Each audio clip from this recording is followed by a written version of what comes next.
we migrated 30,000 production applications. This actually saved us 4,500 years of software engineering time.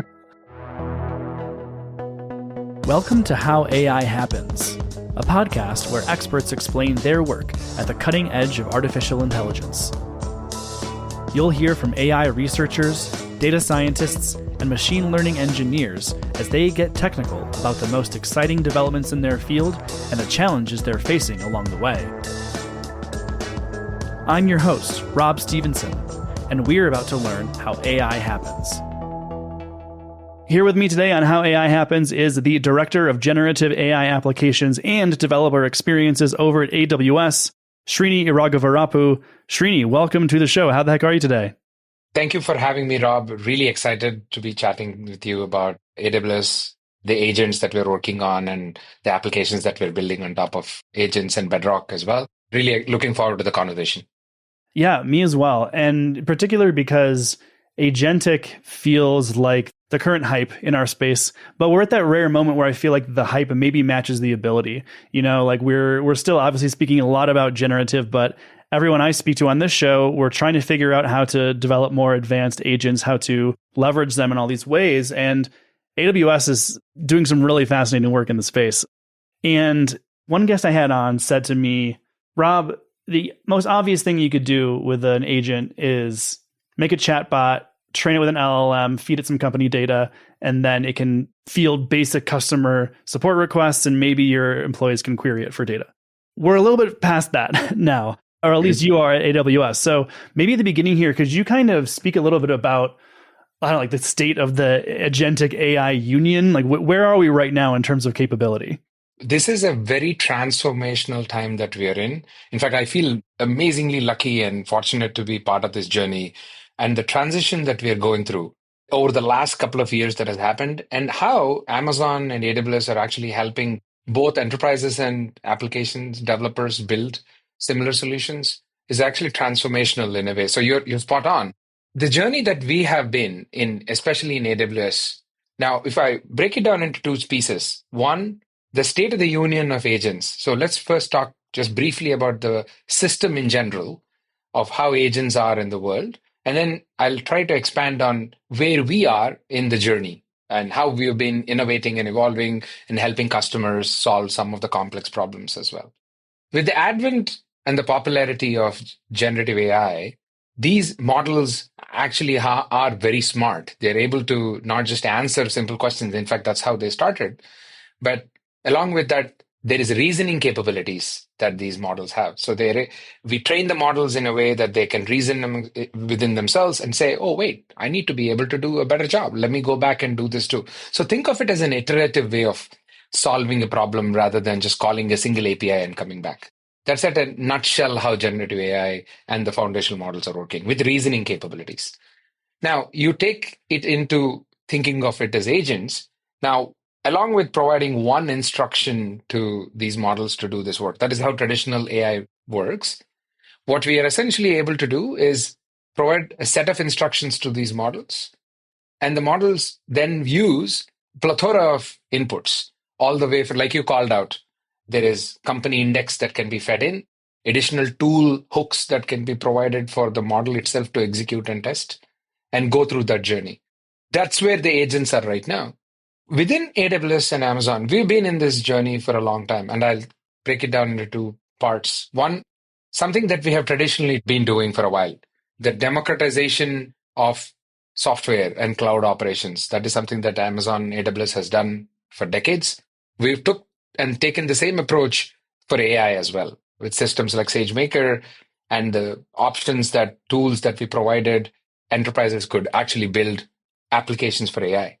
Switching gears, in 2023, we actually announced, Bedrock has been as a platform for generative AI for democratization. We provide not just one model, not just two models, not just three models, every third-party provider model, all the way from our own models like Amazon Nova to Meta's models. And in fact, recently the DeepSeek R1 is also available on Bedrock.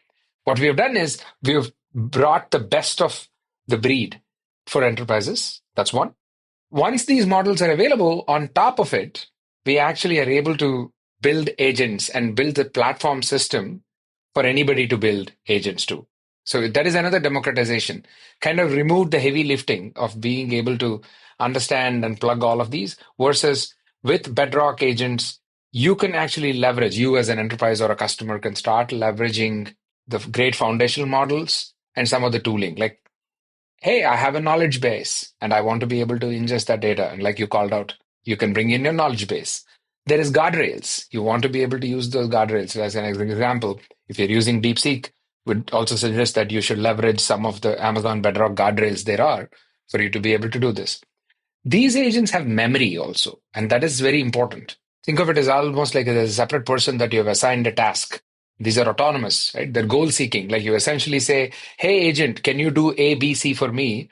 And the agent will actually figure out based on the foundational models and the memory and the inputs that you have given them and the configuration that you have done, you're able to do this. All of this is very possible right now with Bedrock agents. And so in 2023, we announced Bedrock agents in July. That evolved into a generally available service in November. And last reInvent, we actually announced capability of multi-agent platform and multi-agent infrastructure. So this is not just one agent, but multiple agents talking to themselves and each other. So you can configure it in such a way that they can talk amongst themselves and then come back with an output.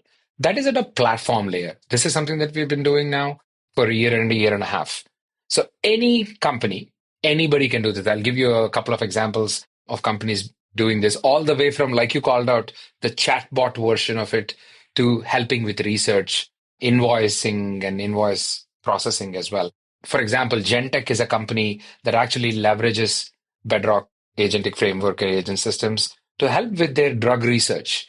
If you really think about it, there is millions of combinations of genes and DNA, research papers across the globe that need to be mined. Traditionally, the researchers would actually run some experiments, run some simulations, read the papers, try to put one and one together. And this is millions and billions of combinations, and it takes a lot of time. Gentek, what they were able to do was leverage Amazon Bedrock as a platform and Amazon Bedrock agents as a platform to build their own drug research assistants, which is what is helping their researchers as well. I mean, it's actually saving them, I think, 43,000 years, like hours of time from overall time savings of sorts. So there is companies like drug research, financial banks actually leveraging it too. I will switch gears to a little bit of how we at Amazon internally are also leveraging these agents to build specified tasks for customers. In this case, I will, briefly touch on Q Developer. Q Developer is the, generative AI most capable software development tool out there that uses the power of everything that Bedrock brings you. We have multiple agents in there. Like as an example, one of the things that we can do is code transformation. This is where I'll expand on something that you brought up. This is not just connecting data and building a chatbot. It is actually a lot more smarter, and it'll go back to talking about how agents are autonomous, they're goal-seeking, multi-reason, multi-step process, and not just one thing that is doing. The code transformation agent that we have can actually upgrade your Java 8 and 11 applications into the later versions, Java 17. And this is not just a migrate my code. What this agent is actually doing is converting the code, running some tests. If the tests are not correct, then recreate the code, generate more tests, and iterate multiple times so that it actually can upgrade the software to the latest version and have the test coverage too. In fact, we use this internally, by the way. Code transformation is something that we have used. We are a Java shop. I'm like, of course, Amazon uses all the programming languages internally, but we have a lot of Java applications. Using the code transformation agent, we migrated 30,000 production applications from one version to another. I'm like, just think about it. It's 30,000 of them, which traditionally would probably take years, and we'd assign engineers to do some work over time. We were able to do this, and we estimated how much saving. This actually saved us 4,500 years of software engineering time. Putting in perspective, that is close to $260 million of savings, both from an upgrade software standpoint and also the time it saved as well. All of this time now being dedicated to more creative ways of solving customer problems as well. So TLDR nutshell is we are improving on the platform. And we are building agents for specific use cases as well. That is helpful. I did ask you a very broad question, which is the state of the agentic union. That is definitely helpful when we think about what agents are capable of broadly, and then how are companies using them, enterprise and smaller companies as well. The migration of 30,000 apps that's funny to me, just because when you said, oh, it would take years, probably you just wouldn't do it. Probably no CTO would decide that's worth it, probably.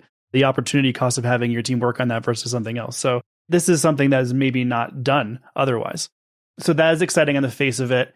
When you start speaking about the reasoning capacities and also the multiple agents kind of interfacing with one another, what you have there is this potential for massive productivity, of course. But it strikes me also catastrophic failure in the event that it was unsupervised. So when you think about agents interacting with one another, where is the human in the loop? What is the role of oversight in this case? That is something that we have been paying close attention to across the board as we automate all the services as well. There is multiple layers of this. The ultimate decision maker of what happens, as an example, the other software agent that we have is the software agent for code development.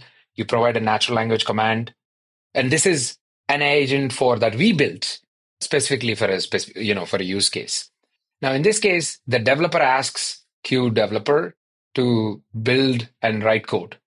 That is what the instruction is to the agent. What the agent actually then does is looks at your code, understands what the ask is, and iterates. And this goes back to the multi-reasoning capabilities based on the knowledge base it has, based on the memory from the past and all of that. It generates code. And then the ultimate output comes back to the developer.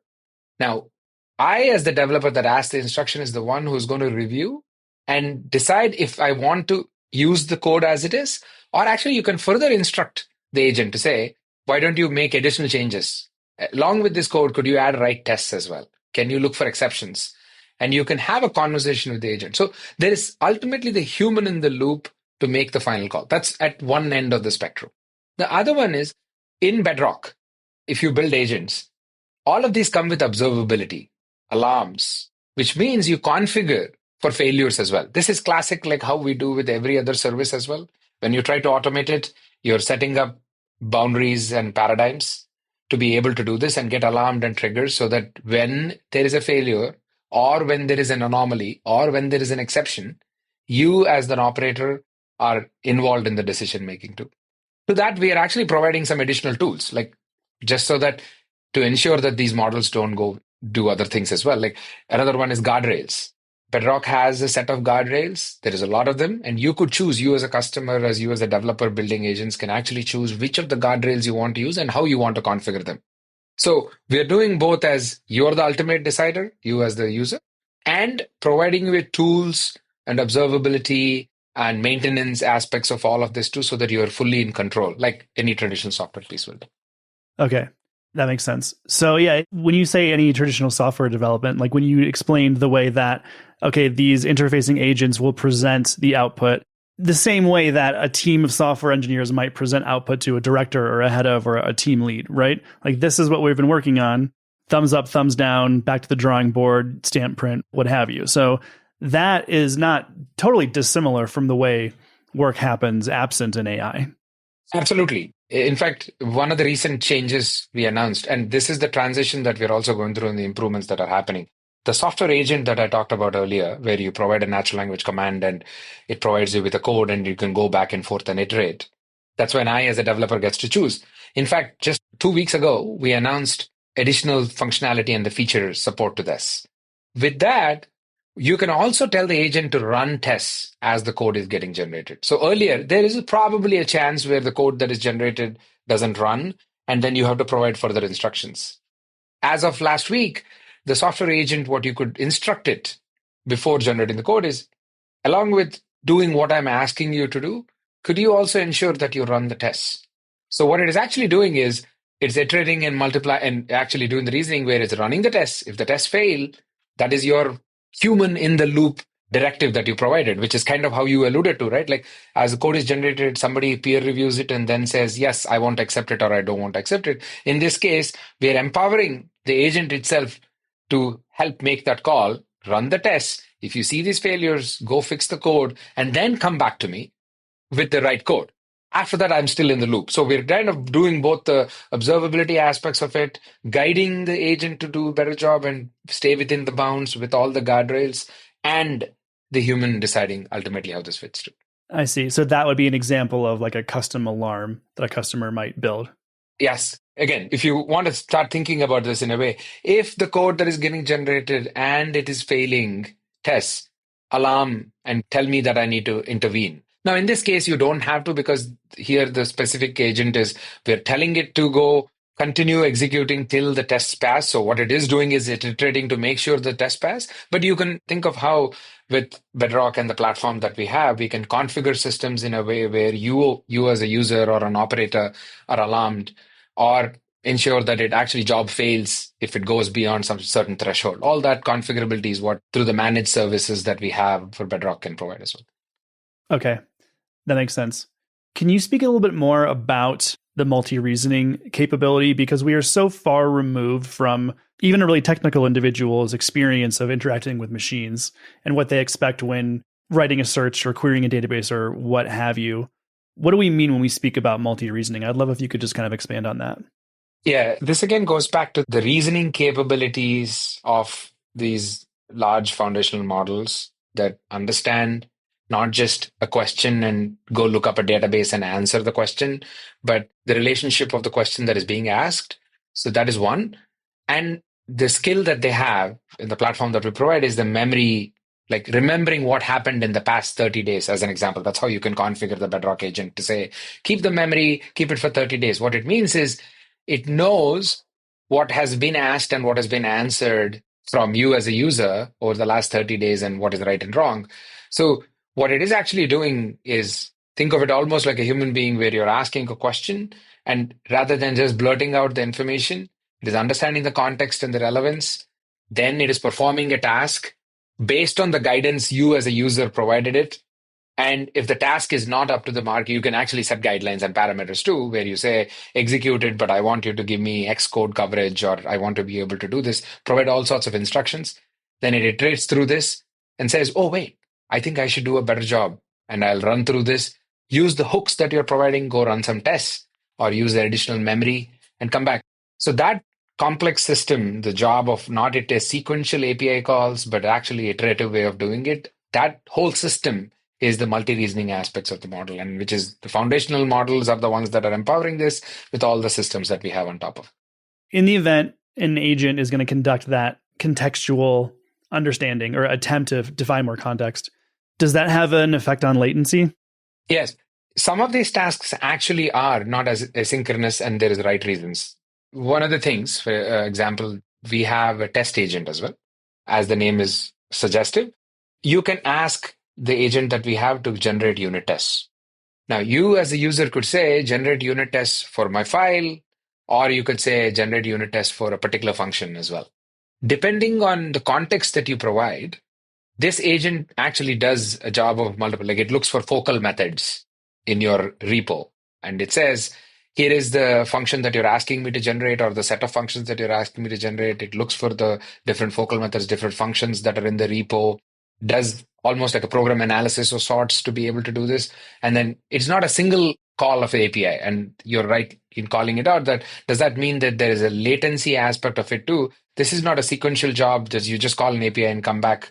But then it can actually do this iteratively multiple times. It's in a loop with both with Bedrock agents and the agents that we built for software development, for Transform, or for testing.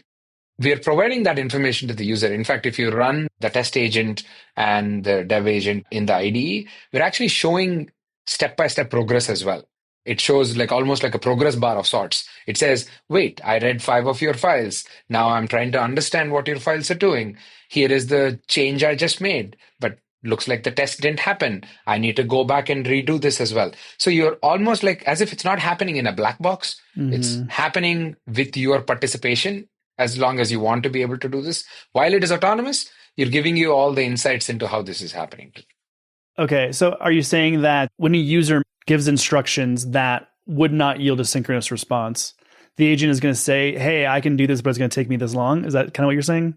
In a way, yes, because it says, I'm going to read your files. Like if you're on the test job right now, it says, I have X number of files, 15 functions to look at. I'm going to start iterating through all of them, and it's sequentially providing that information. So the job is happening in this case. Now, in this case, this is a human triggered job. You could also configure jobs to be able to say, run this on my behalf and keep doing it in the back end. That's how generally agents are doing. People who help you at home, peers in the same code review example that is happening. You don't always have to do pair programming, but in this case, the way I'm explaining is actually like a pair programming exercise where you say, hey, buddy, can you write my tests? And then let's go talk about it and iterate on top of it.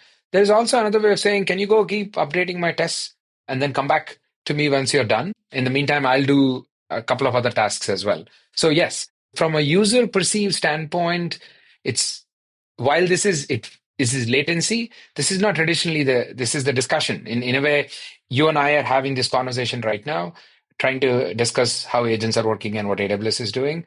It didn't happen in 1 second. It is happening over the 5-10 minutes. And that is the conversation you're having with the agents too. I see. So the way around users expecting immediate results is to just give the feedback of like, look, this is a longer process. We discuss it in consultation with one another. You're not going to get immediate results the way you would in another interacting with a different kind of machine or Google search, for example, or even the LLMs that are out there that would rather be fast than right. I've had this experience where these LLMs will never say, I don't know, right? Or they will never ask a clarifying question. You will just get an answer and it may or may not be correct. And so that feels like a fundamental shift in the way we interact with machines, but it feels more like the way we interact with a coworker, where we've now, like, you have such little patience for machines typically, and yet you extend sympathy and patience and time to a human software engineer, maybe, who would be like, hold on, what are you asking me to do? Okay, well, I could do that, but it's going to take me until next Wednesday. That's a normal work conversation that happens. It's kind of happening again with agents.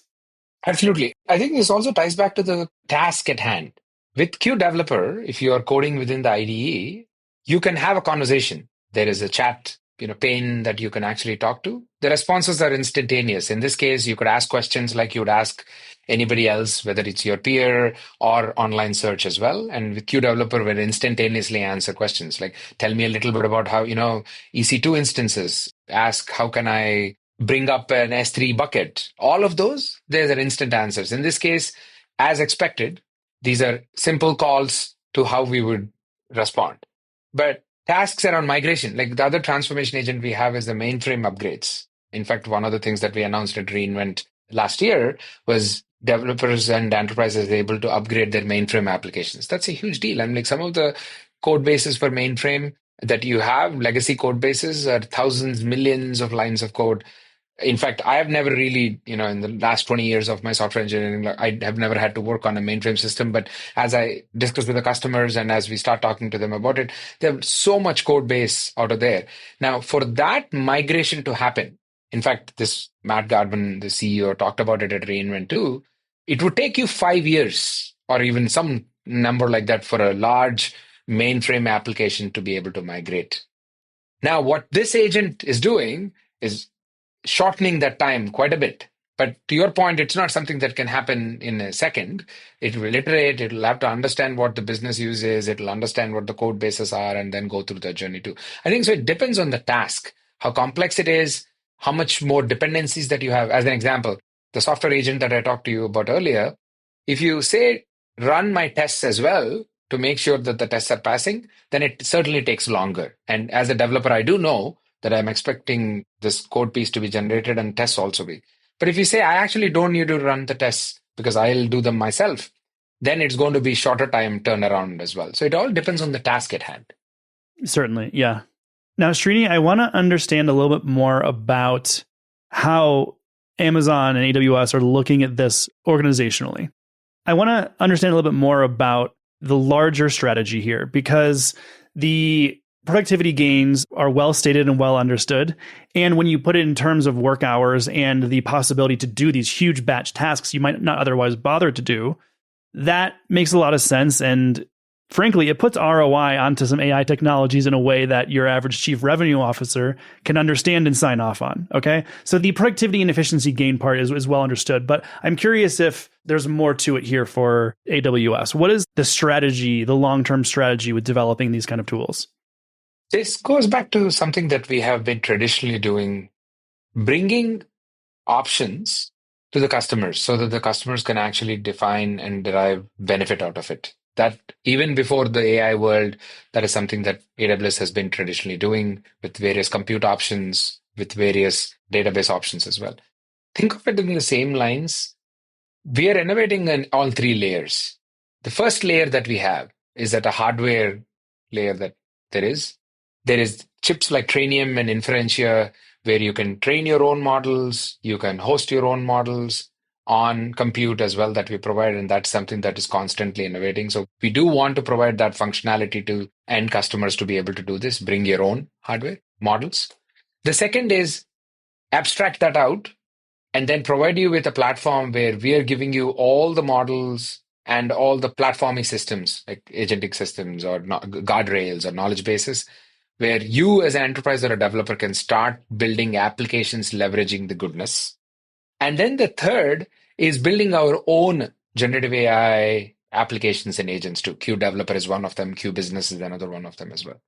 The idea that we have is there is customer needs in all three places, and every customer has a different set of requirements. And we want to be able to cater to them and bringing the same innovation that we are bringing to ourselves and to the rest of the world as well. Okay. Srini, it's a very exciting time to be working in agentic, and even for me to just be sort of speaking about it and covering it. I want to understand why now, because we've had all of this hype with the last 6 months or so around agentic. Is there a particular technical unlock that we can look at in the last year or so that you think has led to all of this investment and advancement in agentic specifically? Amazon, we have been at this now for a while. In fact, AI has been, artificial intelligence and its uses have been in use for us across the board, all the way from Amazon.com to how we place our orders and procure hardware as well and software too. At the same time, we have this working within too. So that's one piece of the puzzle.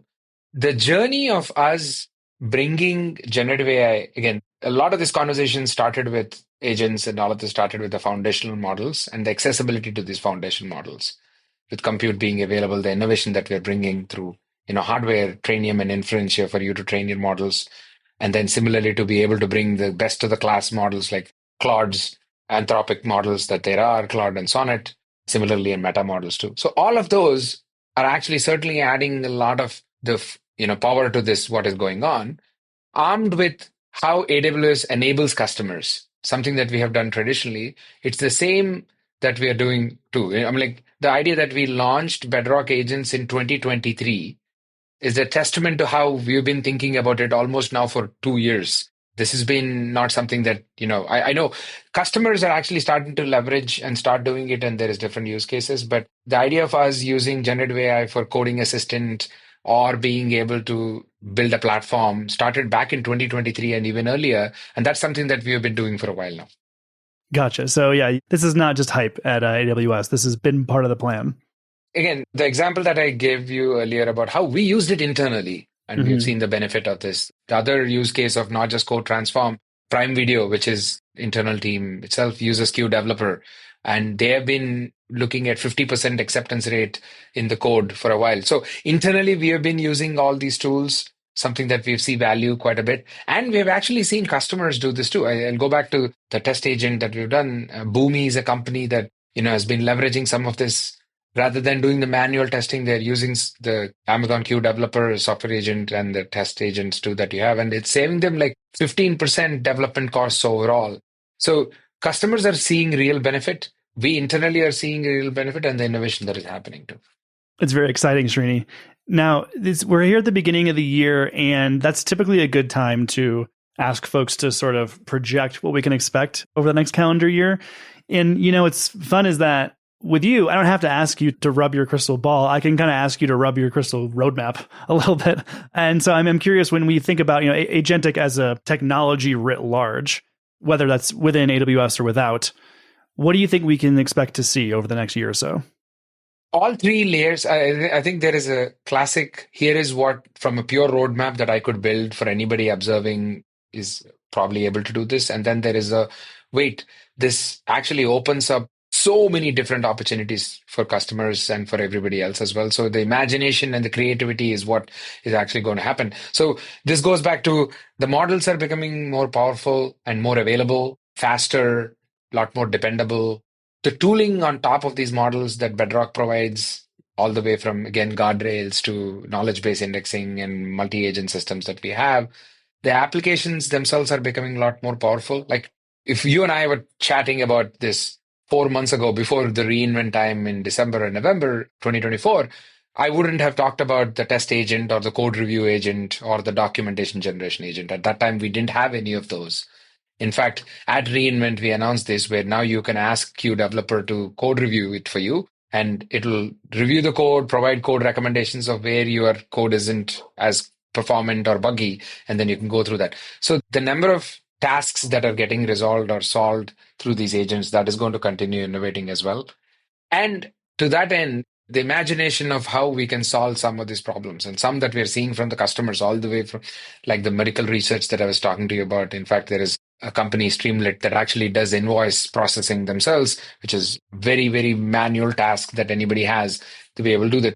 So to your earlier point of as customers are seeing the benefit and the platform makes it easier and easier for everybody to leverage this and we democratize it like how we've been doing it, then it's the creativity that will start coming in to solving different sets of customer problems in all walks of life.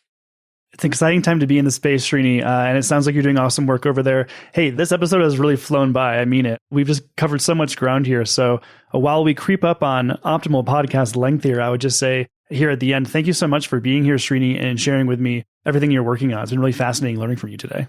Thank you very much, Rob. Yes, spot on this certainly is an exciting time just to be part of the journey from inside and how we are seeing customers actually start taking the benefit out of this. And ultimately, the end user, end customer is the one who's actually taking the benefit all the way from cost savings to quality to be able to see creative applications and productivity go up as well. This is a beautiful time for us to be around.